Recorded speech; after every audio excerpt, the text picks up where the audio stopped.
ክብር ለኢየሱስ ይሁን። ሃሌሉያ። ኢየሱስ ክርስቶስ የዘላለም ጌታ ነው። አሜን። እንዴት ናችሁ? ክብር ለኢየሱስ ይሁን። ደስተኞች ናችሁ? እስኪ ደስተኛ የሆነ ሰው ሃሌሉያ። እንዴት ነው? ክብር ለኢየሱስ። እስኪ እንቁምና ከእግዚአብሔር ቃል አንድ ስፍራ እናነባለን። ጌታ እንደረዳን ደግሞ ዛሬ እንማራለን።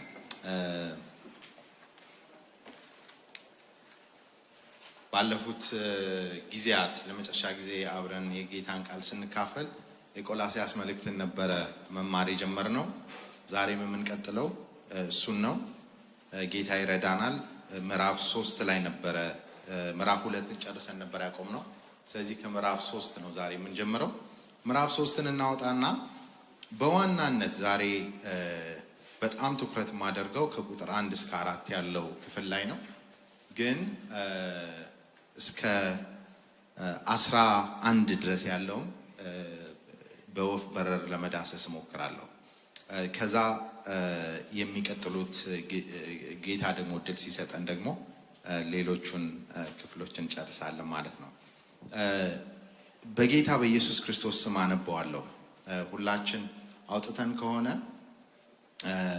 አሜን። ምዕራፍ 3 በአዲሱ መደበኛ ትርጉም ነው የማነበው እኔ። ስለዚህ እንደው ግር እንዳይላችሁ ለመከተል በኋላ ላይ መልሳችሁ ታነቡታላችሁ። ግን በመንፈስ ሆነን እናዳምጣለን። እንግዲህ ከክርስቶስ ጋር ከተነሳችሁ ክርስቶስ በእግዚአብሔር ቀኝ በተቀመጠበት በላይ ያሉ ነገሮችን እሹ፣ አሳባችሁም በላይ ባለው ላይ እንጂ በምድራዊው ላይ አይሁን። ሞታችኋልና ሕይወታችሁም ከክርስቶስ ጋር በእግዚአብሔር ዘንድ ተሰውሯልና ሕይወታችሁ የሆነው ክርስቶስ በሚገለጥበት ጊዜ እናንተም በዚያን ጊዜ ከእርሱ ጋር በክብር ትገለጣላችሁ። ስለዚህ ምድራዊ ምኞቶቻችሁን ግደሉ። እነዚህም ዝሙት፣ ርኩሰት፣ ፍትወት፣ ክፉ ምኞትና አምልኮተ ጣዖት የሆነው መጎምጀት ናቸው። በእነዚህም ምክንያት የእግዚአብሔር ቁጣ በማይታዘዙት ላይ ይመጣል። እናንተም ቀድሞ በነበራችሁበት ሕይወት በእነዚህ ትመላለሱ ነበር። አሁን ግን ቁጣን፣ ንዴትን፣ ስድብን፣ ሐሜትን፣ አሳፋሪ ንግግርን የመሳሰሉትን ሁሉ አስወግዱ። አሮጌውን ሰው ከሥራው ጋር አውልቃችሁ ስለጣላችሁ እርስ በርሳችሁ ውሸት አትነጋገሩ። የፈጣሪውን መልክ እንዲመስል በእውቀት የሚታደሰውን አዲሱን ሰው ለብሳችኋል። በዚያ ግሪክ ወይም ይሁዲ፣ የተገረዘ ወይም ያልተገረዘ፣ አረማዊ ወይም እስኩስቴስ፣ ባሪያ ወይም ጌታ ብሎ ልዩነት የለም። ነገር ግን ክርስቶስ ሁሉም ነው፣ በሁሉም ነው። ሃሌሉያ። እንግዲህ የተቀደሳችሁና የተወደዳችሁ የእግዚአብሔር ምርጦች እንደመሆናችሁ ርኅራኄን፣ ቸርነትን፣ ትህትናን፣ ጨዋነትን፣ ትዕግስትን ልበሱ። እርስ በርሳችሁ ተቻቻሉ። ከእናንተም አንዱ በሌላው ላይ ቅር የተሰኘበት ነገር ቢኖር ይቅር ተባባሉ። ጌታ ይቅር እንዳላችሁ እናንተም ሌላውን ይቅር በሉ። በእነዚህ ሁሉ ላይ ሁሉን በፍጹም አንድነት የሚያስተሳስረውን ፍቅርን ምን አድርጉት ይላል? ልበሱት ይላል።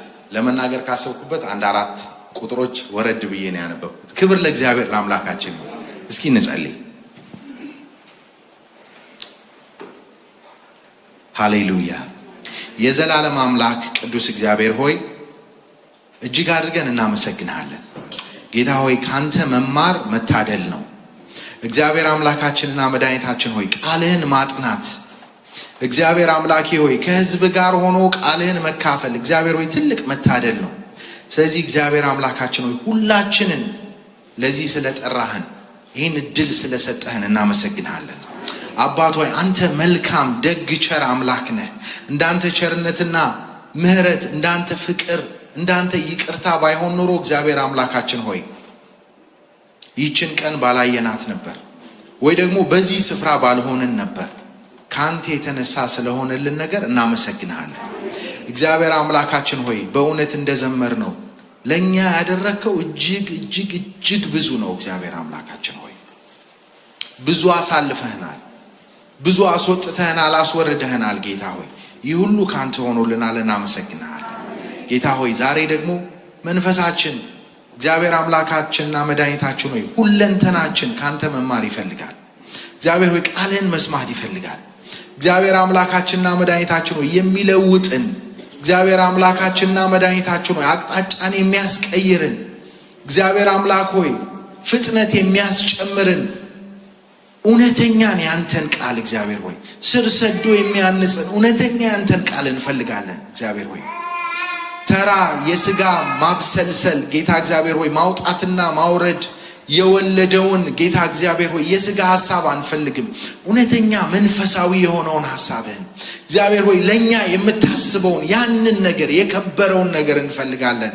እግዚአብሔር አምላካችን ሆይ እባክህ ተናገረን፣ እባክህ ተናገረን። ደግሞ ጌታ እግዚአብሔር ሆይ ስትናገረን የምናስተውልበትንም ጥበብ አንተ ስጠን። ጌታ ሆይ በጌታ በኢየሱስ ክርስቶስ ስም ለማወቅ አንማር፣ ለመቀየር እንማር። እግዚአብሔር አምላካችን ሆይ አርቲኩሌት ለመሆን አንማር። ይልቁን እግዚአብሔር አምላካችን ሆይ በተግባራችን እግዚአብሔር አምላካችን ሆይ በምግባራችን ጌታ እግዚአብሔር ሆይ ቃልህን ልንመስል እንማር። ካንደበታችን ይልቅ በተግባራችን ጌታ ሆይ ቃልህን እንግለጠው። እግዚአብሔር ሆይ ካንደበታችን ይልቅ ጌታ እግዚአብሔር ሆይ በባህሪያችን እግዚአብሔር አምላካችን ሆይ ቃልህን አርቲኩሌት እናድርገው። እግዚአብሔር ሆይ እባክህ እርዳን፣ አግዘን፣ መንፈስህ ያግዘን። ጌታ እግዚአብሔር ሆይ ይህን ስለምታደርግልን እናመሰግንሃለን። ከዚህ ውጭ የሆነ ጌታ እግዚአብሔር ሆይ ቃልህን እንድንማር ጌታ እግዚአብሔር አምላካችንና መድኃኒታችን ሆይ የማይረዳን ማናቸውም አይነት ነገር ሁሉ እግዚአብሔር ሆይ በኢየሱስ ክርስቶስም ጸጥ ይበል። እግዚአብሔር ሆይ ከተለያየ አቅጣጫ የሚመጣ ድምፅ ጸጥ ይበል። እግዚአብሔር ሆይ ሕዝብህ ትኩረቱን በቃልህ ላይ እንዳያደርግ እግዚአብሔር አምላኬና መድኃኒቴ ሆይ ሐሳብን የሚሰርቅ ትኩረትን የሚሰርቅ ማናቸውም አይነት ሐሳብ የክፉ ቢሆን የሥጋ ቢሆን በኢየሱስ ስም አሁን ጸጥ ይበል። እግዚአብሔር አምላክ ሆይ ስለ ሁሉ እናመሰግንሃለን፣ ስለምትረዳን እናመሰግንሃለን። ከሁሉ የማንሰውን ባሪያህን እኔን ደግሞ ጌታ እግዚአብሔር ሆይ እርዳኝ፣ በጌታ በኢየሱስ ስም አሜን። እግዚአብሔር አምላክ የተመሰገነ ይሁን። እንግዲህ የቆላሲያስ መልእክትን በጣም እያየን ነበረ። ሰሞኑን ቆላሲያስን በጣም በአጫጭር ቃላት ግለጹት ቢባል ብለን ስንገልጽ ነበር። ምዕራፍ 1 ምናልባት በመጀመሪያ ያየነውን ክፍል ምን እንለዋለን ብለን ነበር? እርሱ እንለዋለን ብለን ነበር አይደል? ስለ ጌታችን ስለ ኢየሱስ ክርስቶስ ማንነት፣ ስለ ጌታችን ኢየሱስ ክርስቶስ ኃያልነት እርሱ ይለዋል። እርሱ የማይታየው አምላክ አምሳል ነው። ከፍጥረት ሁሉ በፊት በኩር ነው። ሁሉ በእርሱ ተፈጥሯል። ሰማያት ቢሆኑ ምድር ቢሆን የሚታየው የማይታየው ሁሉ አለቆች ሁሉ ኃይላት ሁሉ የተፈጠሩት በሱ ነው እያለ የጌታ ኢየሱስ ክርስቶስን ግርማ፣ የጌታ ኢየሱስ ክርስቶስን ፍጹም አምላክነት፣ የጌታ ኢየሱስ ክርስቶስን መለኮትነት ሊመለክ የሚገባው እንደሆነ ይገልጽልን ነበር። ምዕራፍ 1 ላይ እርሱ ሃሌሉያ የምናመልከው እሱን ነበር ስናይ ነበረው። ከዛ በኋላ ምዕራፍ 2 ላይ ደግሞ በእርሱ ስለሆነልን ነገር ደግሞ መነጋገር ጀመረ። በእርሱ ብዙ ነገር ሆኖልናል። በእርሱ ብዙ ምርኮ አግኝተናል። በእርሱ ኃጢአታችን ተሰርዮልናል። በእርሱ በመስቀል ላይ መስዋዕቱ በፈሰሰው ደሙ ሃሌሉያ የሆነልንን ብዙ ነገር ደግሞ ስንነጋገር ነበር። በእርሱ ሃሌሉያ በእርሱ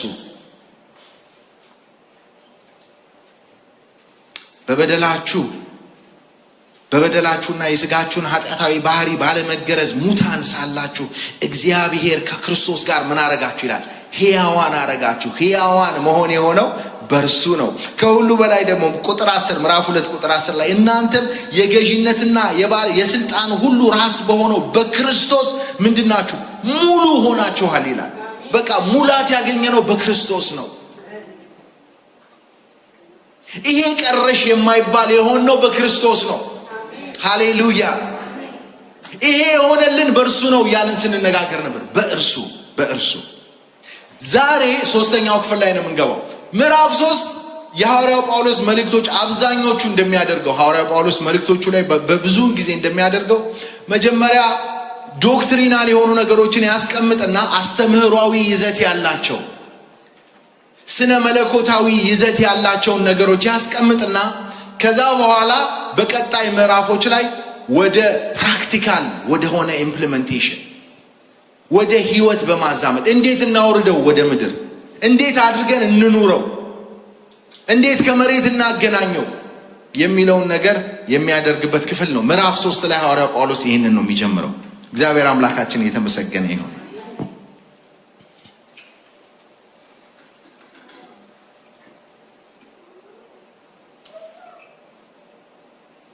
ስለዚህ አፕሊኬሽን ነው፣ የህይወት መርህ ነው የሚሰጠን ምዕራፍ 3 እና መጀመሪያዎቹ ምዕራፍ 4 ላይ እንግዲህ ይላል። ሲጀምር ራሱ አጀማመሩ በጣም የሚገርም ነው።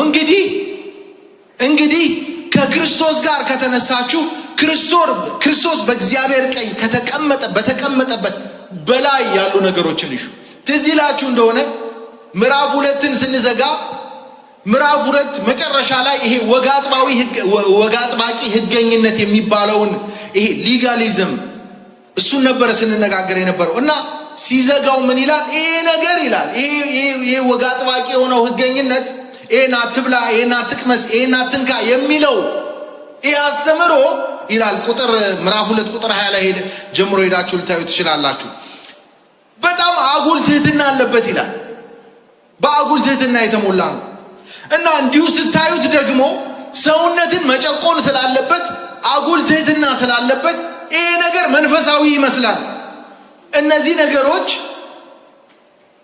በገዛ ራስ ላይ ከሚፈጥሩት የአምልኮ ስሜት ከአጉል ትህትናና ሰውነትን ከመጨቆን አንጻር በእርግጥ ጥበብ ያለባቸው ይመስላሉ።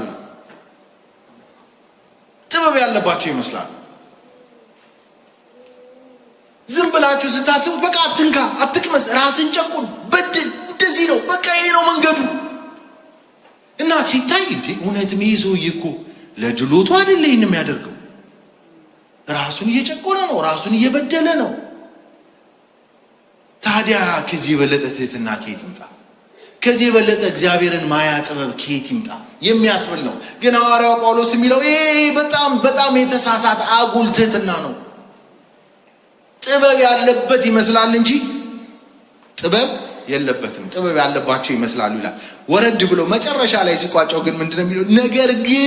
ነገር ግን አንፎርቹኔትሊ የስጋን ልቅነት ለመቆጣጠር አንዳች ፋይዳ የላቸውም። ተሞክሯል፣ አዲስ ነገር አይደለም። ለዘመናት አትንካ አትቅመስ ተሞክሯል። በዚህ በጣም የዳበረ ልምድ ያላቸው ብዙ ቤተ እምነቶች አሉ። አትንካ አትቅመስ፣ እንደ ውልፍት ማለት የለም በሚል መንገድ በዛ መንገድ ወደ ሰማይ ሊደረስ የተሞከረበት በጣም ረጅም ጊዜ ነበር። አሁን ራሱ ባለፉት 2000 ዓመታት እነዚህ ይሄ መጽሐፍ ከተጻፈ በኋላ ባሉት ዘመናት ራሱ ግን ይመስላሉ እንጂ የስጋን ልቅነት ለመቆጣጠር ግን አንዳች ፋይዳ የላቸው። ስለዚህ ምዕራፍ 3 እና 4 ላይ ሐዋርያው ጳውሎስ የሚያደርገው ምንድነው? እንግዲያውስ ፋይዳ ያለው ነገር እነግራችኋለሁ። የስጋ ልቅነት ቁጥጥር ውስጥ ሊገባ ምንድነው? የስጋን ልቅነት ልንቆጣጠር ይገባል። ፐርሚሲቭ የሆነ ነገር አይደለም። ልቅነትን ያበረታታ አይደለም። እንደፈለጋችሁ ነው። ተቀደሳችሁ አልተቀደሳችሁ በህይወት እንዲኖራችሁ እንደዛ አልኖራችሁ መዳናችሁ አይቀር በፍጹም አይልም ሐዋርያው ጳውሎስ። በፍጹም እንዲህ አይነት ልቅነትን አያበረታታም ሐዋርያው ጳውሎስ። ግን መንገዱ ግን የተለየ ነው የሚለው ሐዋርያው ጳውሎስ። መንገዱ የተለየ ነው የሚለው እንግዲህ ይላል ሲጀምር ምዕራፍ 3 ላይ እንግዲህ ከክርስቶስ ጋር ከተነሳችሁ ክርስቶስ በእግዚአብሔር ቀኝ በተቀመጠበት በላይ ያለውን ነገር እሹ፣ አሳባችሁም በላይ ባለው እንጂ በምድራዊ ነገር ላይ አይሁን። ሞታችኋል፣ ሕይወታችሁም ከክርስቶስ ጋር በእግዚአብሔር ዘንድ ተሰውሯል። ሕይወታችሁም የሆነው ክርስቶስ በሚገለጥበት ጊዜ እናንተም በዚያን ጊዜ በክብር ትገለጣላችሁ። ሃሌሉያ። በቃ እኔ ይህንን ቁጥር እያነበብኩኝ ይሄ እኮ በቃ የክርስትና ከሀ እስከ ፐ እኮ ነው። በቃ መሞት አለ፣ ለስጋ ሐሳብ መሞት አለ። ሞታችኋል ይላል። ከዛስ ተነስታችኋል ደግሞ ይላል። ስለ አዲስ ልደት ይናገራል። ክብር ለእግዚአብሔር ለአምላካችን ይሁን። እንደ አዲስ ልደት ደግሞ አዲስ እንደተወለደ ሰው ደግሞ በዚህ ምድር ላይ ስትመላለሱ ደግሞ መኖር ያለባችሁ እንዲህ ነው። በላይ ያለውን እየሻችሁ ሐሳባችሁ፣ ትኩረታችሁ፣ ፍላጎታችሁ፣ ሁሉ ነገራችሁ እላይ ያለው ነገር ላይ ሆኖ ኑሩ በዚህ ምድር ላይ። ከዛስ በቃ ህይወታችሁ እግዚአብሔር ነው። ህይወታችሁ ኢየሱስ ክርስቶስ ነው። የእርሱ ነው ብቻ አይደለም፣ እርሱ ነው ህይወታችሁ። እና እርሱ ህይወታችሁ የሆነው ክርስቶስ በሚገለጥበት ጊዜ እናንተ ደግሞ በክብር ትገለጣላችሁ። ሃሌሉያ። ታዲያ ሃና አያችሁ፣ ፐንስ አያችሁ። ክብር ለእግዚአብሔር ለአምላካችን ይሁን። በቃ እንደዚህ ነው ክርስትና ነው የሚላቸው። እንዲህ ነው የሚኖረው ክርስትና።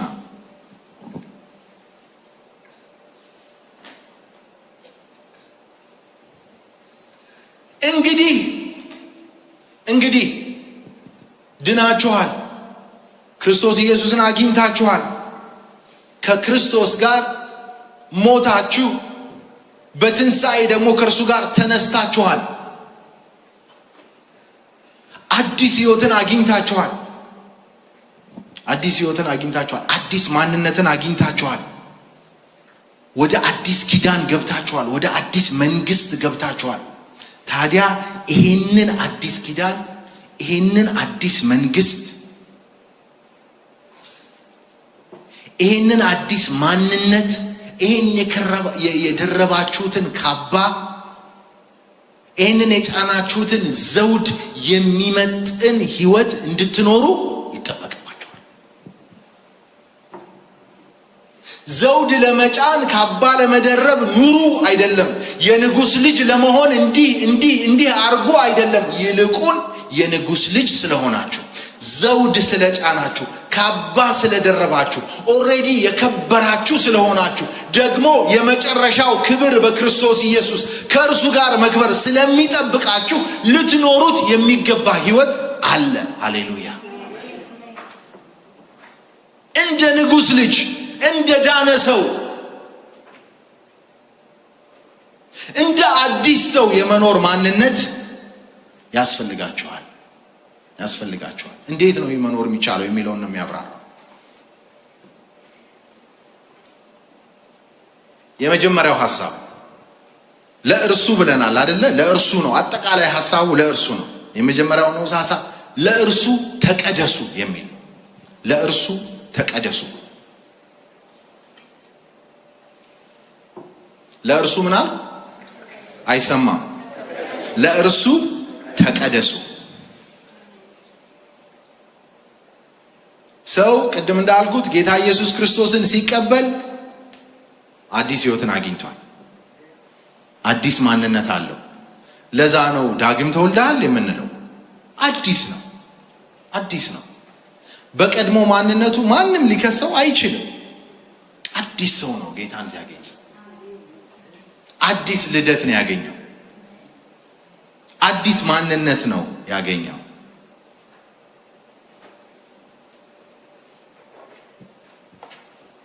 አዲስ ማንነት ነው ያገኘው።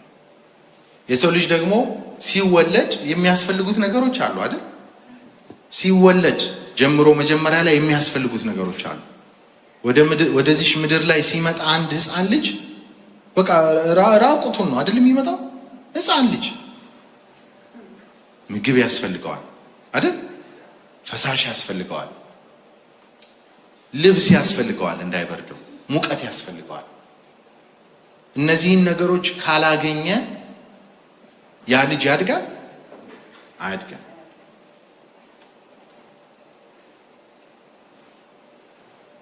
ከክርስቶስ ጋር ከተነሳችሁ ይላል እዚህ ጋር እነዚህ የመጀመሪያዎቹ አራቱ ቁጥሮች ላይ መጀመሪያ ሞታችኋል ይላል አይደል? ሞታችኋል፣ ከክርስቶስ ጋር ተነስታችኋል ይላል።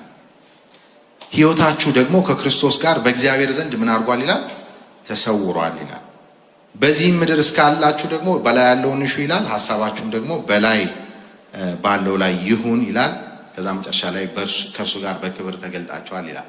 ቅድም ብለነዋል፣ ግን እንደው አሰራ አድርጌ ለማለፍ ያክል ሞታችኋል የሚለው ከክርስቶስ ጋር ደግሞ ተነስታችኋል የሚለው ይሄ የተፈጸመ እውነት ነው።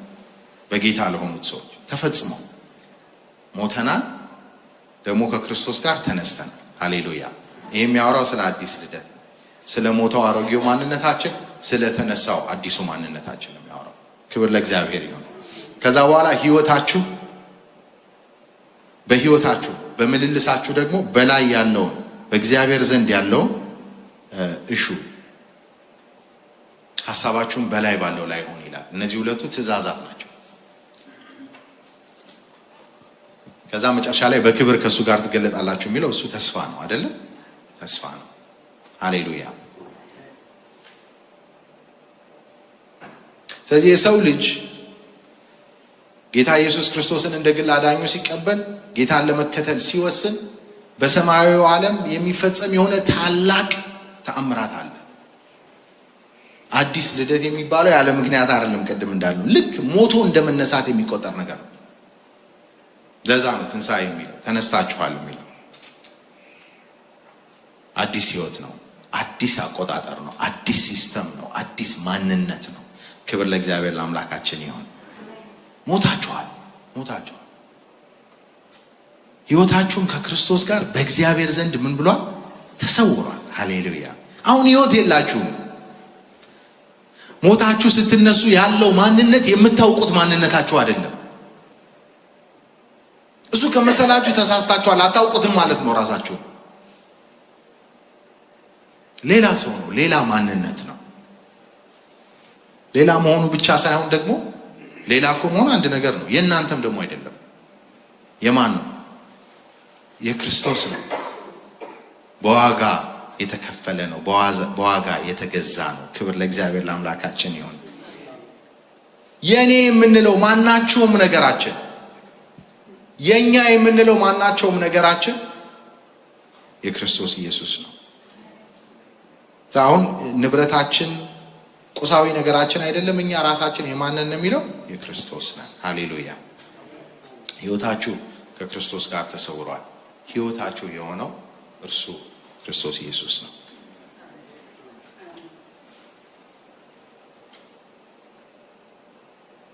አዲስ ህይወት ነው። አዲስ ማንነት ነው። አንደኛ ቆሮንቶስ ምዕራፍ 6 ላይ ሐዋርያው ጳውሎስ ለቆሮንቶስ ሰዎች ሲጽፍላቸው ወይ ስጋችሁ ከእግዚአብሔር የተቀበላችሁት በእናንተ የሚኖረው የመንፈስ ቅዱስ ቤተ መቅደስ እንደሆነ አታውቁምን? በዋጋ ተገዝታችኋልና የማን አይደላችሁ? የራሳችሁ አይደላችሁም። ሃሌሉያ። ስለዚህ በስጋችሁ እግዚአብሔርን ምን አድርጉ ይላል? አክብሩ። በቃ ህይወታችሁ እናንተ አይደለም። እንደውም ምናልባት አስቸግረውት ነው መሰለኝ። ምናልባት የቆሮንቶስ ሰዎች በዚህ አጉረምርመው ነው መሰለኝ፣ አላቅም።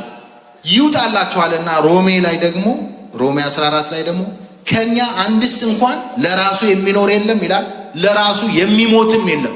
ህይወታችሁ ብቻ አይደለም፣ ሞታችሁም የማን ነው? የክርስቶስ ነው። በህይወት ሆነን ብንኖር ለጌታ እንኖራለን፣ ብንሞትስ ለማ?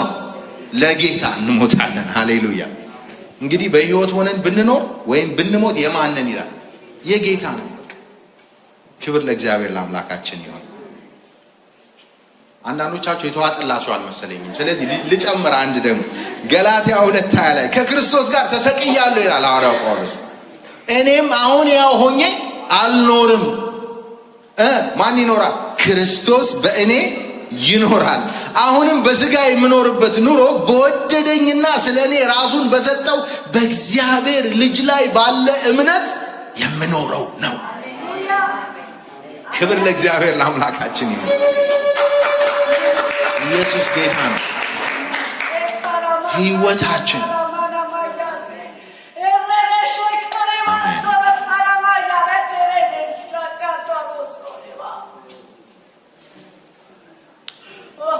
ሕይወታችን የኢየሱስ ነው። ምልልሳችን የኢየሱስ ነው። ኑሯችን የኢየሱስ ነው። ይውጣላችሁ፣ ሞታችን እንኳን የኢየሱስ ነው። ኖረን የኢየሱስ ነን፣ ስንኖር የኢየሱስ ነን፣ ስንሞትም የኢየሱስ ነን። ክብር ለኢየሱስ ይሁን። ስለዚህ መልእክቱ ግልጽ ነው። እኛ ማንነታችን፣ ሕይወታችን፣ መውጣት መግባታችን ከራስ ፀጉራችን እስከ እግር ጥፍራችን ዙሪያችን ያለው ነገር በሙሉ የገዢው ነው። ሃሌሉያ! አንድ ገዢ አለ፣ በደሙ የገዛን። ሃሌሉያ! በደሙ የዋጀን፣ ከጨለማ ያወጣን ኢየሱስ ክርስቶስ። ክብር ለኢየሱስ ይሁን። አንድ ገዢ አለን። አንድ ገዢ አለን፣ የምንኖርለት የምንሞትለት። ሃሌሉያ! አንድ ገዢ። የሚያስወጣን የሚያስገባን እሱ ነው። የሚያሰማራን እሱ ነው። ዋጋችንን የሚከፍለን እርሱ ነው። እንኳን በሰዎች እጅ አልሆነ ዋጋችን። እናንተ እንኳን ወደፊታችን በሰዎች እጅ አልሆነ፣ ሁሉን በሚያውቀው ጀስት በሆነው ሃሌሉያ፣ ጻድቅ ፈራጅ በሆነው በእርሱ እጅ ነው። ሃሌሉያ! ግን የሚገርማችሁ ጻድቅ ፈራጅ ሆኖ ሲያበቃ በፍርድ ግን አይደለም የሚያየው፣ በምህረቱ። ሃሌሉያ! በደሙ ስህተታችንን እያጠበ ድክመታችንን እያለፈ፣ ኧረ ሃሌሉያ! ክብር ለኢየሱስ ይሁን።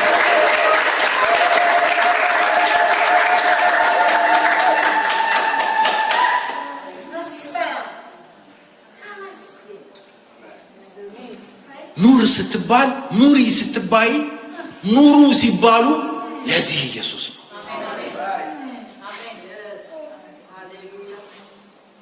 ኪዳኑ ከዚህ ኢየሱስ ጋር ነው። ከሞተልን ጋር ነው። ራሱን ለማዋረድ ካልሰሰተው ጋር ነው። ሃሌሉያ!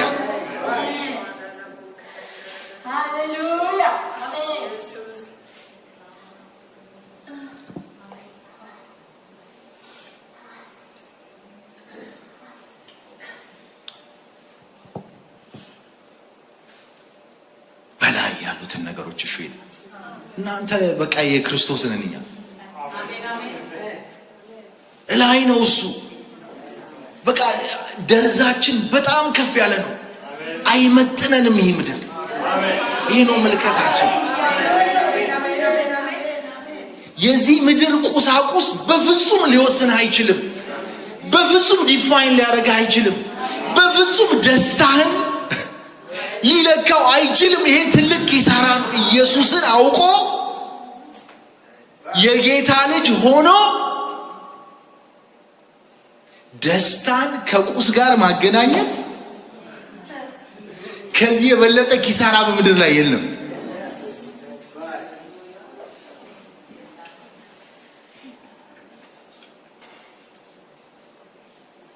ስለዚህ ትኩረታችሁ እሱ ላይ፣ እሱን ይሹት። በላይ ያለውን እርሱን ይሹት። ሃሌሉያ! ሐሳባችሁ በላይ ባለው ላይ ይሁን እንጂ በምን ላይ? በዚህ በምድራዊ ነገር ላይ አይሁን። አያችሁ ወገኖቼ፣ ትኩረታችንን ያደረግንበት ነገር መቆማችንንና መውደቃችንን ይወስናል።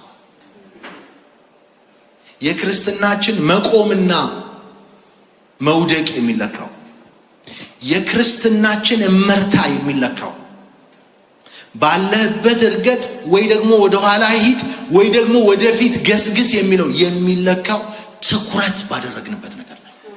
አይናችን ምን ላይ? የምንሻው ምንድን ነው?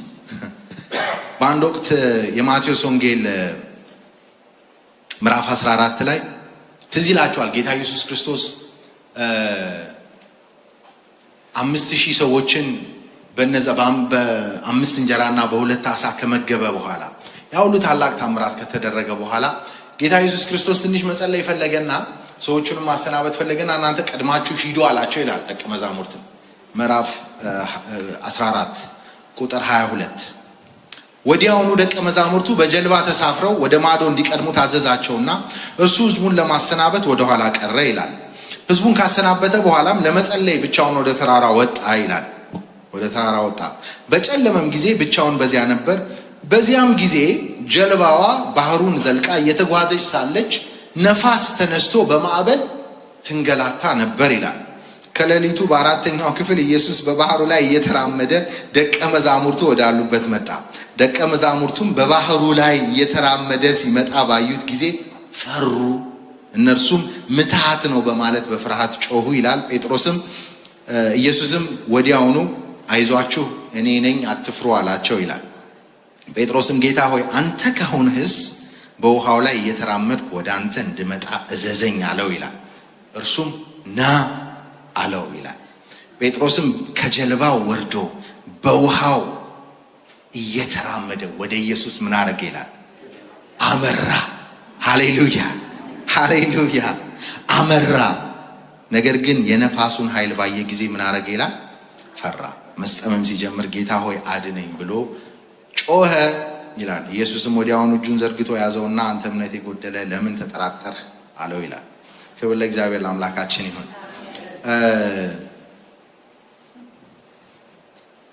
ሐዋርያው ጴጥሮስ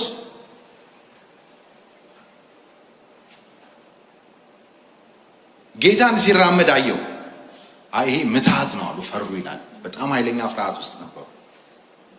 ወጀብ ነው፣ የባህር ላይ ማዕበል ነው፣ ነፋሷ ኃይለኛ ነው። ጀልባዋን ካናወጣት አንድን ሰው ምን ሊያደርግ እንደሚችል እናንተው አስቡት። እና ይህንን አየና ጌታ ሆይ በቃ ይሄ ምትሃት ነው ብለው ፈሩ ይላል። ጌታም እኔ ነኝ አትፍሩ አላቸው ይላል። አትፍሩ አላቸው ይላል። ከዛ ጌታ ሆይ አንተ ከሆንክስ ምን አርጋለ ይላል። በባህሩ ላይ የተራመድኩ እንድመጣ ምን አርገኝ እዘዘኝ አለ። እዘዘኝ ና። ከዛስ ወረደ ጴጥሮስ። አይገርማችሁ? ከጀልባው ወርዶ ይላል በውሃው ላይ ለመራመድ ሞከረ ነው የሚለው አይደለም። ምንድን ነው የሚለው? እየተራመደ ወደ ኢየሱስ አመራ ነው የሚለው። መቼም እንዲህ እጄ አመራ አትሉኝ። ገስግሷል ሰውየው። እናንተ ሄዷል በደንብ በቃ ውሃ ላይ ሄዷል፣ ተራምዷል። ወረደ ከጀልባው ሲጀምር። ከዛስ እየተራመደ ሄደ። ና ያለውን ኢየሱስን እያየ ከዛ ግን ይላል ከዛ ግን ዞር ብሎ የማዕበሉን ዝቅ ብሎ ማዕበል መቼም እዚህ ጋር ነው አይደል? ዝቅ ብሎ ሲያይ ግን ምን አደረገ ይላል? ፈራ ይላል። መስመጥም ጀመረ። ትኩረቱ ኢየሱስ ላይ የሆነ ሰው፣ ትኩረቱ እላይ የሆነ ሰው እንዲህ የሰው ልጅ በምድር እንዲህ እያየ ሂድ አይባልም አይደል? መሬትን እየቃኘ ሂድ ነው የሚባለው። በመንፈሳዊው ዓለም ግን እንዲህ እያያችሁ ሂዱ፣ እያንጋጠቃችሁ ሂዱ። ሃሌሉያ! እንደዚህ የሚሄድ ሰው ማዕበል ምንጣፉ ነው። ሃሌሉያ! በቃ ይራመደዋል፣ ይገሰግሳል። በዛ ላይ ዙሪያውን ሳያይ ትኩረቱ ኢየሱስ ላይ፣ ትኩረቱ አዳኙ ላይ፣ ትኩረቱ መድኃኒቱ ላይ፣ ትኩረቱ ፕሮቫይደሩ ላይ፣ እሱ ላይ ኢየሱስ ላይ ሲሆን በቃ የማይቻለው ነገር ይቻላል። ክብር ለእግዚአብሔር ለአምላካችን ይሁን። በቃ ማዕበል ምንጣፍ ሆነለት፣ ውሃ ምንጣፍ ሆነለት። በቃ አረማመዱ ሁሉ የተለያየ ሊሆን ይችላል። ዝም ብሎ በፊት እንደሚራመደው አይራመድም ጴጥሮስ መሬት ላይ እንደሚራመደው። ምክንያቱም ሰው ሰማይ እያየ ተመሳሳይ እርምጃ ሊራመድ አይችልም በውሃ ላይ። ልክ አይኑን ግን ከሱ ላይ ሲነቅል፣ ትኩረቱን ግን ከሱ ላይ ሲያነሳ ኢየሱስን ማየት አቁሞ ምንን ማየት ሲጀምር የነፋሱን ኃይል ባየ ጊዜ ግን ምን አረገ ይላል? ፈራ። በቃ በላይ ያለውን እሹ፣ በላይ ያለውን እሹ፣ በላይ ያለውን ፈልጉ፣ በላይ ያለውን ተጠሙ፣ በላይ ያለውን ሃሌሉያ። ጸንተን መቆም እንፈልጋለን። የስጋን ልቅነት መቆጣጠር እንፈልጋለን። ለተጠራንለት ለዚህ ለታላቅ ኪዳን፣ ለተጠራንለት ለዚህ ለታላቁ መንግስት የሚመጥን ኑሮ የሚያስችለንን ኑሮ እንድንኖር የሚያስችለንን ጥበብ መጎናጸፍ እንፈልጋለን። እንግዲያው ትኩረታችን የት ላይ እንደሆነ እንመርምር። ሐሳባችንን የያዘው ምንድን ነው? ዛሬ ወገኖች ትኩረታችን ምን ላይ ነው? ከጊዜያችን መካከል አብዛኛው የሚያልፈው በምንድን ነው? ከገንዘባችን በአመዛኙ ምን ላይ ነው የሚውለው? የቤሪያ ሰዎች የቤት ኪራይ ላይ እንዳትሉኝ አደራችሁ። ከቤት ኪራይ ውጪ ከቤት ኪራይና ከሞርጌጅ ውጪ የት ነው ገንዘባችን የሚውለው? የሳምንት የወር የቀን አጀንዳዎቻችን፣ ካሌንደሮቻችን፣ ሰሌዳዎቻችን ቢታዩ ምን ላይ ነው አብዛኛው ጊዜ የሚውለው?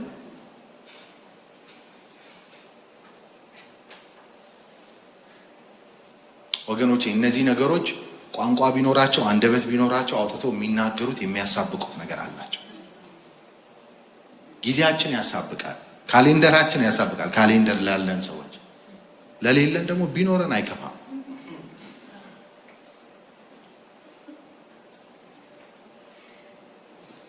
የባንክ ስቴትመንታችን ያሳብቃል።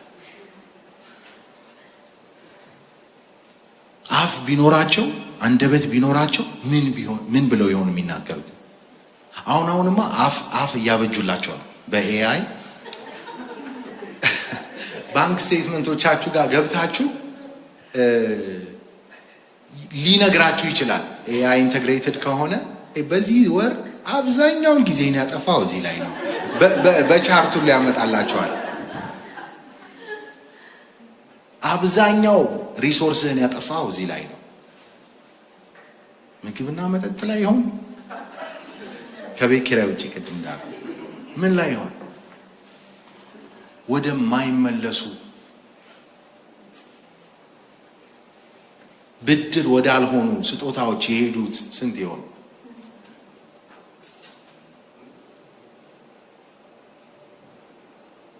ጊዜያችንስ እንዴት ነው?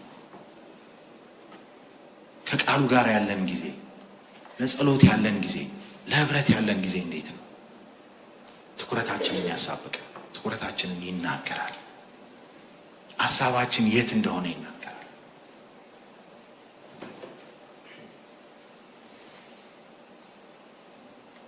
ትኩረት በጣም ወሳኝ ነገር ነው። በላይ ያለውን መሻት በጣም ወሳኝ ነገር ነው። አንድ ሯጭ፣ አንድ አትሌት ዝም ብዬ ይህን ትምህርት እየተዘጋጀው ቀነኒሳና ኃይሌን ሳስባቸው ነው። አሁን ቀነኒሳና ኃይሌ እንደውኛ ከምናውቀው አሁን ለምሳሌ ወይ ሲድኒ ወይ ደግሞ አቴንስ ኦሎምፒኮች በፊት እንደው ማታ ላይ አሁን ምን አይነት ህይወት ይኖራቸው ይሆን ብዬ አስብ እንደው አስቀድሞ ባለው ቀን እና ዝም ብዬ ሳስበው እንደው በቃ በቅመም ብድ ያለ ዶሮ ወጥ የሚበሉ አይመስለኝም። ወይ ደግሞ በቅቤ እንደው ንክር ያለ ክትፎ የሚበሉ አይመስለኝም። አበላላቸውን፣ አጠጣጣቸውን፣ አተኛኘታቸውን፣ መውጣት መግባታቸውን ሁሉ የሚወስነው ያቺ ያለችባቸው የ10,000 ወይ የ5,000 ሜትር ሩጫ። በቃ ከእሱ አንጻር ነው ህይወታቸውን የሚቃኙ። መብላት የሌለባቸውን አይበሉ። ባለፈው ስናገር ሆድን በጎመን ቢደልሉት ጉልበት በዳገት ይሸሻል ብዬ አንዳንድ ሰዎች ተቀይመውኝ ነበር እና ዛሬ ትንሽ ላካከስሱ የዚህ ጊዜ እኔ አረንጓዴ ነገር ብቻ የሚበሉ ይመስለኛል። ምሽቱ ቅጠላ ቅጠል ብቻ እና በቃ እንደው የተወሰነች ፕሮቲን ነገር። ለምን? አሁን የሆድ መጥገብና ያለ መጥገብ ጉዳይ አይደለም። አሁን በልቶ የመርካትና ያለ መርካት ጉዳይ አይደለም። አሁን ጉዳዩ ሩጫው ነገ ነው።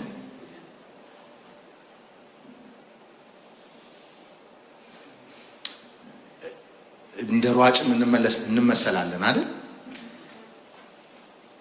የኛስ ህይወት እንዴት ነው? የኛስ ምልልስ እንዴት ነው? የኛስ መውጣት መግባታችን ኮሸስ ነን ወይ?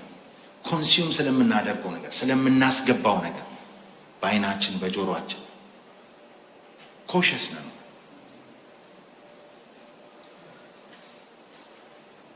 በቃ እርግጠኛ ሆኜ ነው የምነግራችሁ። እንደው በቃ የመጣውን ሁሉ የበሉ በነጋታው እንትኑን መጨረስ አይችሉም። ሩጫውን ማሸነፍን ተውት፣ ሮጠው መጨረስ አይችሉም።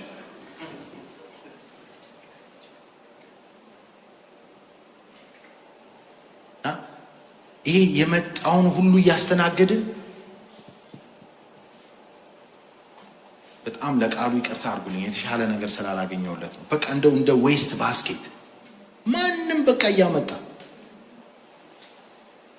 የሚጥልብን ይሄ የሚዲያው የሚተፋው ሜይንስትሪም ይሄ ሶሻል ሚዲያው የሚተፋው።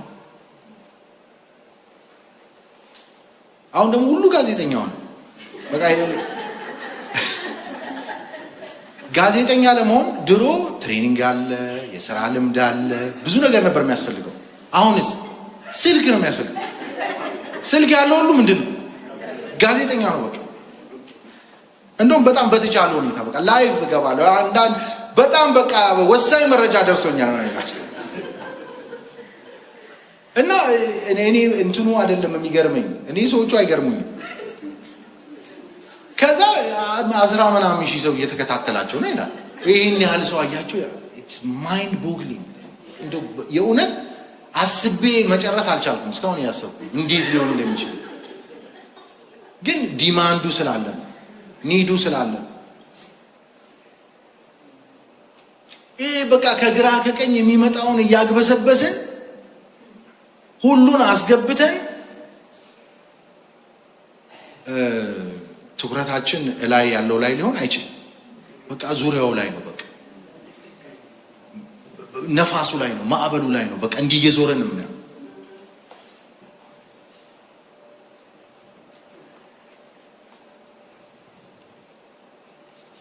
ትኩረታችን ምን ላይ ነው? ትኩረታችን ምን ላይ ነው? ዛሬ ትኩረታችን ሁሉ መሻታችን፣ ሀሳባችን ሁሉ በጌታ ላይ እንዲሆን በዚህ ቅድም ባልነው በሞተልን እንዲሆን መጠማት አለብን። ለዚህ ደግሞ መንፈስ ቅዱስ ያግዛል። ይህ ዝም ብሎ የሚመጣ ነገር አይደለም። እንደ ክርስትና ቀላል ህይወት፣ እንደ ክርስትና ከባድ ህይወት የለም።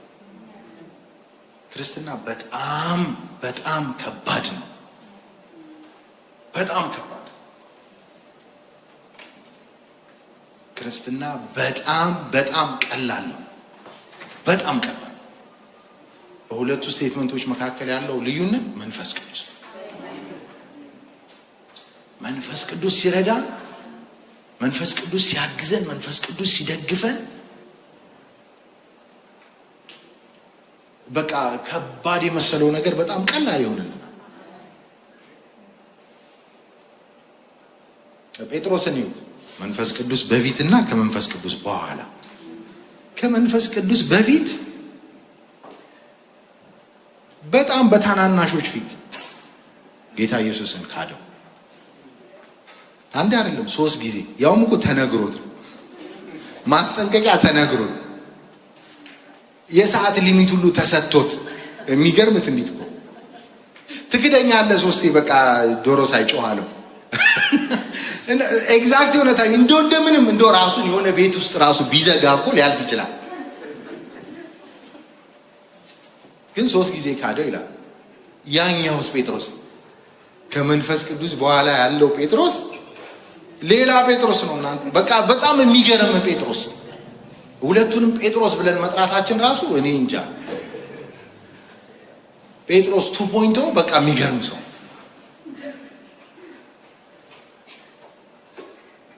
በቃ በድፍረት ስለ ጌታው የሚናገር፣ በድፍረት የሚናገር፣ ከዛ በአንድ ስብከት 3000 ሰው እየተንጋጋ የሚያመጣ፣ በቃ ጌታ ከተናገረ ወደ ግራ ወደ ቀኝ የማይ እንደዚህ ነው። እና የሚያቀለው እንደው ጴጥሮስ የሆነ ልምምድ ውስጥ አልፎ አይደለም። በቃ መንፈስ ቅዱስ አገኘ። መንፈስ ቅዱስ ረዳው። ስለዚህ የምንቸገር ሰዎች ትኩረታችን ሰረቅ እየተደረገ የምንቸገር ሰዎች ጌታ ሆይ አግዘኝ፣ መንፈስ ቅዱስ ሆይ ና ተቆጣጠረኝ፣ ህይወቴን በቃ አንተ ውሰደው፣ ከአይኔ ወደ ሌላ እንዳይሄድ ትኩረቴን ጠብቅልኝ እንበለው። ኦነስት እንሁን ደግሞ ከጌታ ድራማው ምናምን የትም አያደርሰን። በቃ ኦነስትሊ በጌታ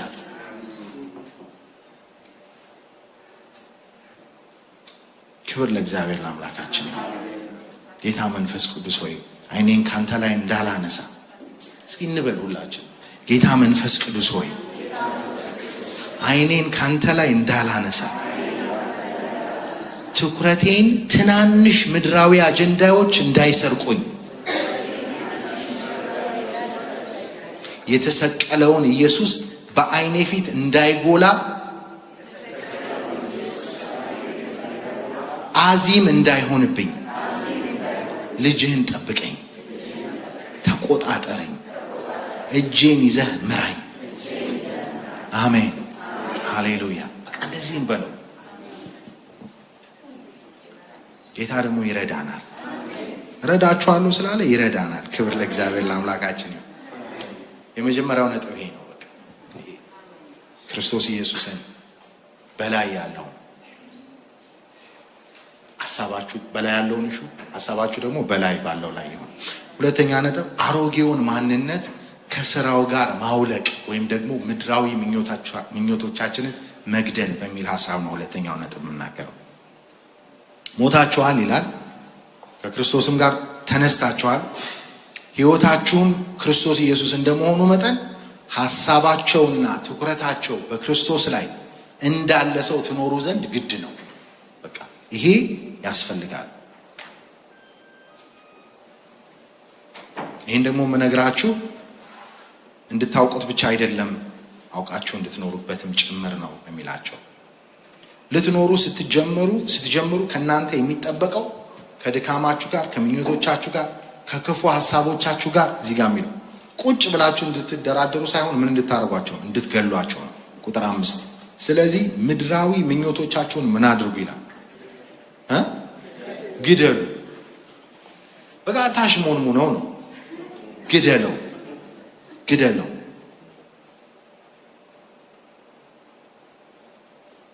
ጨክኑ። የማያወላዳ እርምጃ ውሰዱ። ለነገ አትበሉ፣ አትራሩ፣ አትደራደሩ። ግደሏቸው። መንፈስ ቅዱስ ደግሞ ያግዘናል፣ ይረዳናል። በክርስቶስ ኢየሱስ ያገኘነው ማንነት የሚለበስ ነገር ነው እንጂ የሚደረብ ነገር አይደለም። በሆነ ድሪቶ ባለን ድሪቶ ላይ አምጥተን የምንደርበው አይደለም። አውልቀን ቅድም እንዳልኩት ሕፃን ልጅ ራቁቱን አይደል ሲወለድ፣ ከዛ ነው የምንለብሰው እንጂ የሆነ ያለንን ሌላ ነገር ይሄ ያለንን የፓስት ያለፈ ድሪቶ እሱን በሱ ላይ እንድንደርብበት ይሄ እግዚአብሔር ሐሳብ አይደለም። አሮጌውን ሰው አውልቁ፣ ምኞቱን ደግሞ ግደሉ።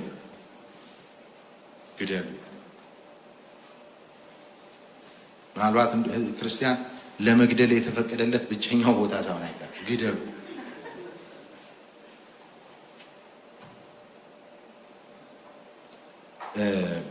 አንድ ላየው የምፈልግ ሐሳብ ስላለ ሰዓት እንዳይሄድብኝ ብዙ በዝርዝር አልገባበትም፣ ግን በቤታችሁ አጥኑት።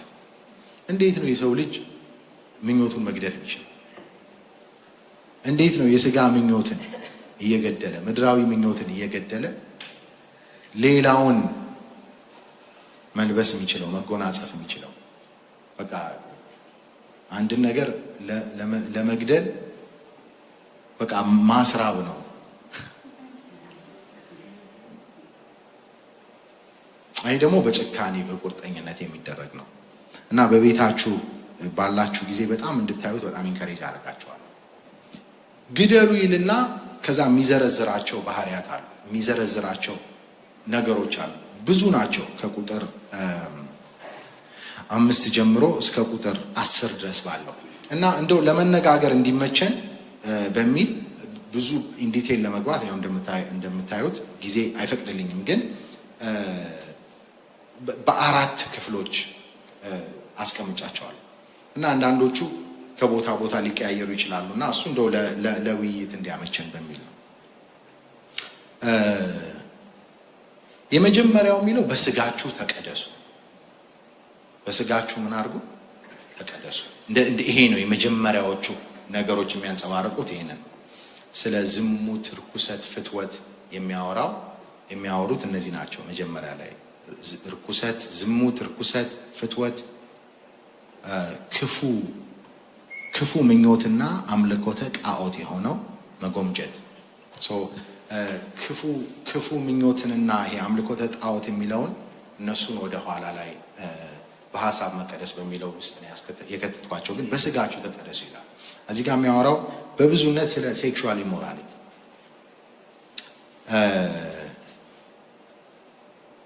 ከትዳር በፊት የሚደረግ ማናቸውም አይነት የወንድና የሴት ግንኙነትን ወይም ደግሞ ማናቸውም አይነት መጽሐፍ ቅዱስ ንጹህ አይደለም ያለው ግንኙነት ይሄ ምንድነው ነው የሚለው? ሊገደል የሚገባው ነገር ነው። የእግዚአብሔር ቃል ስለሚል እንናገራለን። ሃሌሉያ አይደለም? ክብር ለእግዚአብሔር ለአምላካችን። ስለዚህ ይሄ ጌታን የሚያከብር መንገድ አይደለም። ይህንን ስናገር በፍርድ አይደለም፣ አደራችሁ። በጣም በፍቅር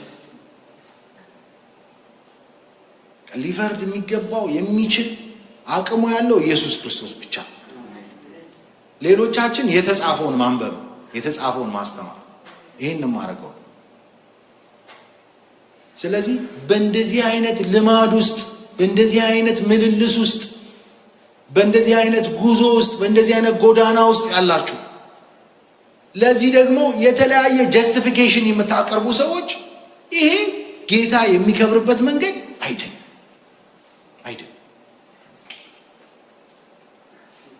በዚህ ጌታ ምን አያደርግም? አይከብርም። ስለዚህ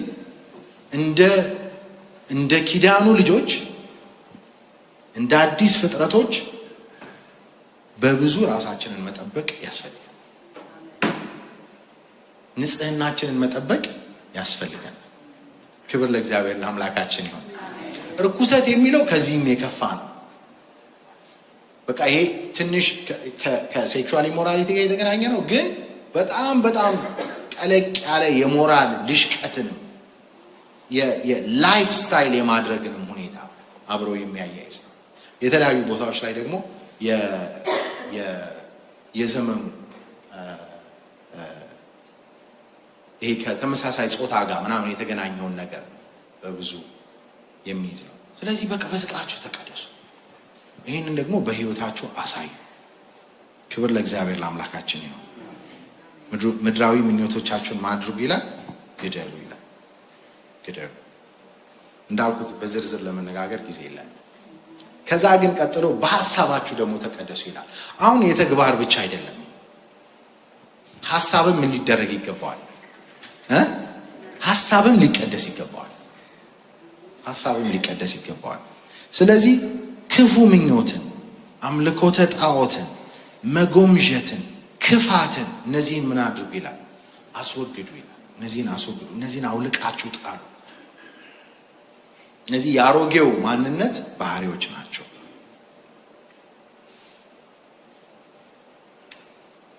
ሁሉም ላይ ለመነጋገር አሁን ቅድም እዛኛው ላይ ዝሙት ላይ ተናግሬያለሁ። እዚህኛው ላይ ደግሞ አምልኮተ ጣዖት የሚለውን ሐሳብ ወስጄ መናገር አንዱን እያየው ለመሄድ ያክል እሱን አደርጋለሁ። አምልኮተ ጣዖት ማለት ይሄ አይዶላትሪ የሚሉት የሆነ ባኦል ወይ ደግሞ የሆነ ጣዖት ሰርቶ ለሱ መስገድ ማለት አይደለም።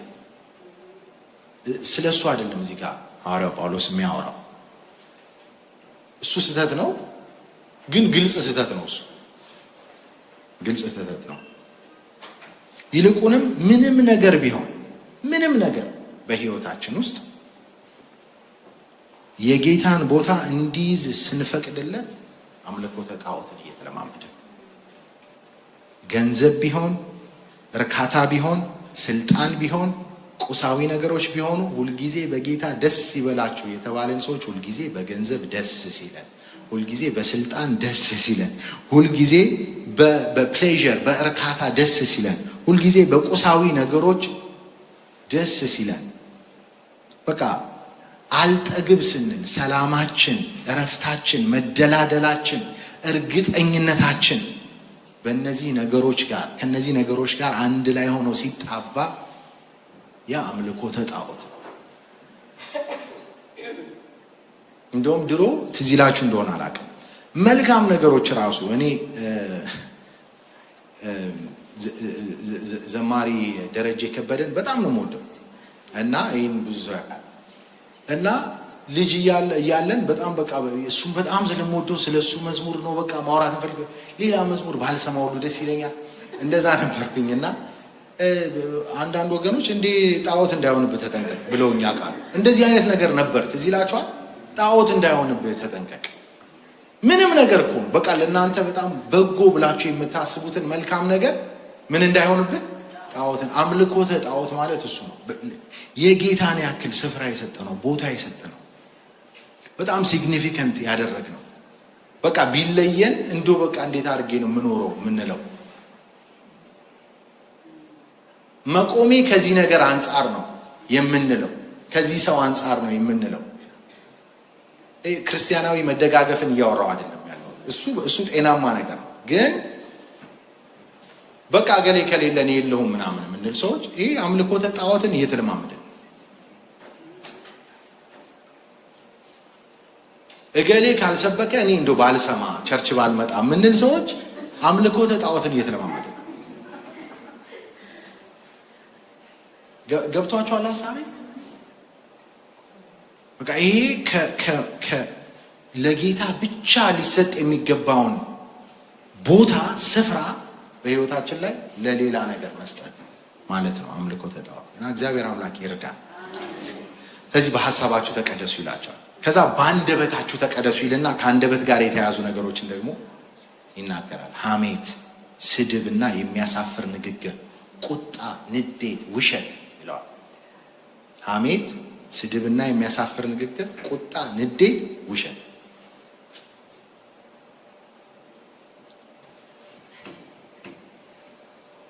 ምንም ማብራሪያ አያስፈልገውም አይደል? አራተኛ በግንኙነታችሁ ደግሞ ተቀደሱ ይላል። ጊዜን በደንብ ለመጠቀም ብዬ በግንኙነታችሁ ተቀደሱ ይላል። ይሄ ቁጥር 11 ላይ ነው የምናገኘው። ቁጥር 10 ላይ የፈጣሪውን መልክ እንዲመስል በእውቀት የሚታደሰውን አዲሱን ሰው ለብሳችኋል። በዚያ ግሪክ ወይም ይሁዲ፣ የተገረዘ ወይም ያልተገረዘ፣ አረማዊ ወይም እስኩቴስ፣ ባሪያ ወይም ጌታ ብሎ ልዩነት የለም። ነገር ግን ሁሉም ክርስቶስ ሁሉም ነው፣ በሁሉም ነው። ክብር ለእግዚአብሔር ለአምላካችን። ዛሬ በዚህ ዘመን እንደሚገባው ያልተነገረ ያልተዘመረ ትልቁ የቅድስና ችግር የዘር፣ የቋንቋ፣ የማንነት ውድቀት። እንቀደስ ሲባል የምንናገረው ስለ ዝሙት፣ ስለ ርኩሰት፣ ስለ ሐሜት፣ ስለ ውሸት፣ ቅድም ስለ ዘረዘርናቸው ነገሮች ነው። ከነሱ እንድንቀደስ፣ እንድንለይ፣ እግዚአብሔርን እንድንመስል እግዚአብሔር ይፈልጋል። ዛሬ ግን እነዚህም ነገሮች ብለናል። በዋናነት ዛሬ የዋናው መልእክት ምንድን ነው ብትሉኝ፣ ከዘራችሁ ተቀደሱ። ከዘራችን እንቀደስ ልን ነው የመጣሁት ዛሬ። ከስጋዊ ማንነታችን እንቀደስ፣ ከብሔራችን እንቀደስ፣ ከቀለማችን እንቀደስ፣ ከቋንቋችን እንቀደስ ልላችሁ ነው የመጣሁት። እንዴ የሚመጣውን እቀበላለሁ፣ ግድ የላችሁ።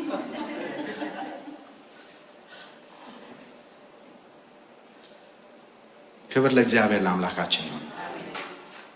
አያችሁ፣ በዓለም ላይ ስንኖር የተለያዩ ታማኝነታችንን የምንገልጽላቸው ነገሮች አሉ። ለምሳሌ የአሜሪካ ዜጋ የሆናችሁ ሰዎች ዜጋ ስትሆኑ ያው እዚህ የተወለደ ሰው ያለ አይመስለኝም። ካለም ተሳስቻለሁ። ግን ብዙዎቻችን የመጣ ነው ከሌላ ሀገር ነው አይደል? ስንመጣ የሌላ ሀገር ዜጎች ነን። እዚህ ሀገር መጣን፣ እዚህ ሀገር ኖርን፣ አየነው፣ ወደድነው፣ እነሱም ወደዱን። የአሁኑን እግዚአብሔር ያወቀው። ግን ከዛ ምን አደረጉ? ሲቲዝንሺፕን ከፈቱልን አይደል? ሲቲዝን መሆን ትችላላችሁ አለ። ከዛ ሲቲዝን ስትሆኑ የምትገቡት አንድ ቃል አለ። እሱም የታማኝነት መሐላ ወይም ደግሞ ኦት ኦፍ ኦሊጀንስ ይባላል። አሊጀንስ ይባላል። እና እንደዚህ ነው የምትሉት። በጥቅሉ የምትገቡት ቃል ከዛሬ ጀምሮ እኔ ለማንኛውም የውጪ ሀገር የውጪ ልዑል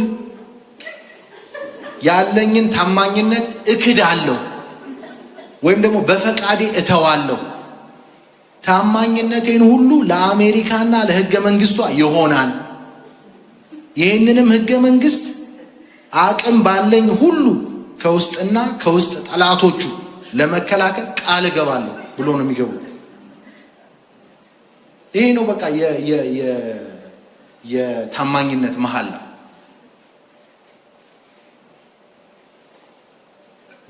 በክርስቶስ ኢየሱስ ስንድንና እንግዲህ አስቡ፣ ይሄ አንድ ምድር ናት ማለት ብዙ ድክመት ያለባት ምድር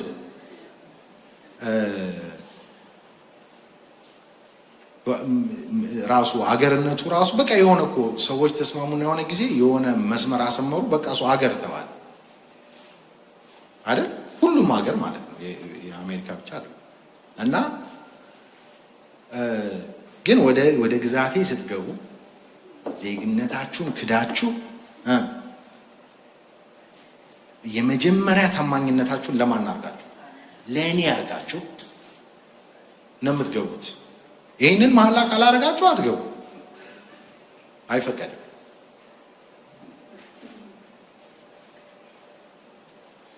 ይሄ በዚህ ዓለም እንኳን ያለች ሀገር እንዲህ ማድረግ ከቻለች ይሄ እንዲህ የውስጥን ማንነት የሚነቀንቅ ታማኝነትን ከአንዱ ወደ አንዱ የሚያዘልል ቃለ መሐላ ካስፈለጋቸው ምድራዊውና ሰማያዊው ማንነት ይሄ በቃ የተለየ ዓለም ላይ ነው የምንገባው።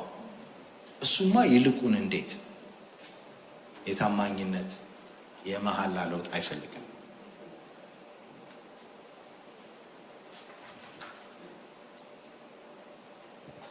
ዛሬ ከዘራችን እንቀደስ፣ ከቋንቋችን እንቀደስ፣ ከስጋዊ ማንነታችን እንቀደስ፣ ከፕሮፌሽናችን እንቀደስ፣ ከቀለማችን እንቀደስ።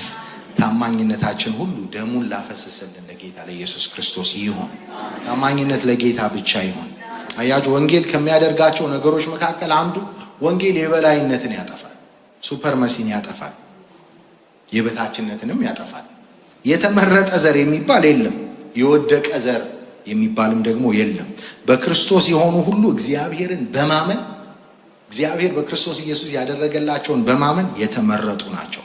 የማይጠፋው ዘር ወራሾችም ናቸው። ስለዚህ የወደቀ የተነሳ ብሎ ነገር የለም። ሁሉ በክርስቶስ ያለ የተመረጠ ነው። ሱፐርመሲንና ይሄ ዝቅተኝነትን ሁሉ ቆርጦ ነው የሚጥለው ወንጌል። አንድ ሰው አለ ተብሎ የሰማሁት አሜሪካ እንደ ፀጉር አስተካካይ ሁሉን እኩል ትከረክማለች ነው፣ እንደ አግዳሚ ወንበር ሁሉን አለ። እና ወንጌል እንደዛ ነው። በወንጌል ፊት ታላቅ ታናሽ ብሎ ነገር የለም። እሱ ለስጋ ብለት ሁሉ በእግዚአብሔር ፊት እኩል፣ ሁሉ ልጅ ነው። ሃሌሉያ። በክርስቶስ ያገኘነው ማንነት በዚህ ምድር ያሉትን ሰዋዊ መደቦች ሁሉ ያልፋል። ሰዋዊ መደቦች ሁሉ ያልፋል። ስለዚህ እዚህ ጋር ሲያወራ ግሪክ ወይ ይሁዲ፣ የተገረዘ ወይም ያልተገረዘ፣ አረማዊ ወይም እስኩስቴስ፣ ባሪያ ወይም ጌታ ሲል ስለ መደብ ነው የሚያወራው። በቃ የመደብ ልዩነት የለም፣ የፕሮፌሽን ልዩነት የለም፣ የቤተሰብ ልዩነት የለም።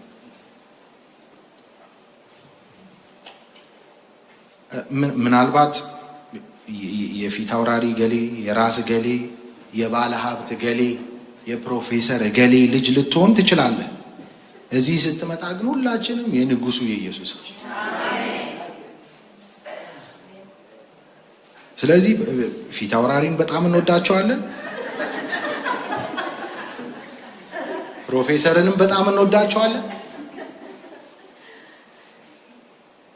ግን ኢየሱስ ነው ትኩረታችን ግን ኢየሱስ ላይ ነው። ሃሌሉያ። በክርስቶስ ስንሆን ዘርም መደብም ንዑስ ማንነትም ስፍራ የላቸውም። አንደኛው ኢየሱስ ነው፣ ሁለተኛው ኢየሱስ ነው፣ ሶስተኛው ኢየሱስ ነው። ዘር ካለ ወገን ካለ ኢየሱሳዊነት ነው፣ ክርስቶሳዊነት ነው። እሱ ደግሞ አንድ ስም አለን ኦልሬዲ ክርስቲያን ተብሏል። አለቀ። እና ዛሬ ዓለማችን ምክንያት እየፈለገች መከፋፈልን ምርጫው አድርጋለች። ሰዎች በዘር፣ በፖለቲካ፣ በባህል፣ በመደብ ጥግና ጥግ ይዘው ተከፋፍለው መስመር አስምረው የሚከፋፈሉበት ዘመን ነው። ወንጌላዊ ቢሊ ግራም አንድ ወቅት እንደዚህ ያሉ the ground is level at the foot of the cross። ከመስቀሉ ግርጌ መሬቱ የተደላደለ ነው። በቃ እኩል ነው፣ ሌቭል ነው። ክብር ለእግዚአብሔር ለአምላካችን ይሁን። ጌታ ኢየሱስ ክርስቶስም ሁሉን እኩል ያደርጋል። ነገር ግን ሁሉን እኩል የሚያደርገው ከፍ ያለውን ዝቅ አድርጎ ዝቅ ያለውን ከፍ አድርጎ ምናምን አይደለም። እንደሱ አይነት ካልኩሌሽን አለ። ሁሉን እኩል የሚያደርገው ሁሉም ከፍ ያለ የሚባለው እዚህ ቢሆን ዝቅ ያለ እዚህ ቢሆን ኢየሱስ ክርስቶስ መጥቶ በቃ ከፍታውን ሰማይ ላይ ነው የሚያደርሰው እና ሁለቱንም ነው ኤሌቬት የሚያደርጋቸው። ስለዚህ በክርስቶስ ኢየሱስ ያገኘኸው ከፍታ ከገባ፣ በክርስቶስ ኢየሱስ ያገኘኸው ልህቀት ከገባኝ ደን በዚህ ምድር ላይ ያሉ የምመካባቸው ነገሮች ሁሉ ምን ያክል የማይረቡ ጥቃቅኖች እንደሆኑ ነው የምገነዘበው። ደቂቃ ናቸው። ክብር ለእግዚአብሔር ለአምላካችን ነው። ስለዚህ የሚተናነቁንን የዘርና የመደብ እንቅፋቶች ሁሉ አሽቀንጥረን ጥለን በግንኙነታችን ሁሉ ልንቀደስ ይገባል። ስለዚህ ደግሜ እላለሁ፣ ከብሔራችሁ ተቀደሱ፣ ከዘራችሁ ተቀደሱ፣ ከቋንቋችሁ ተቀደሱ፣ ከቀለማችሁ ተቀደሱ፣ ከዜግነታችሁም ተቀደሱ።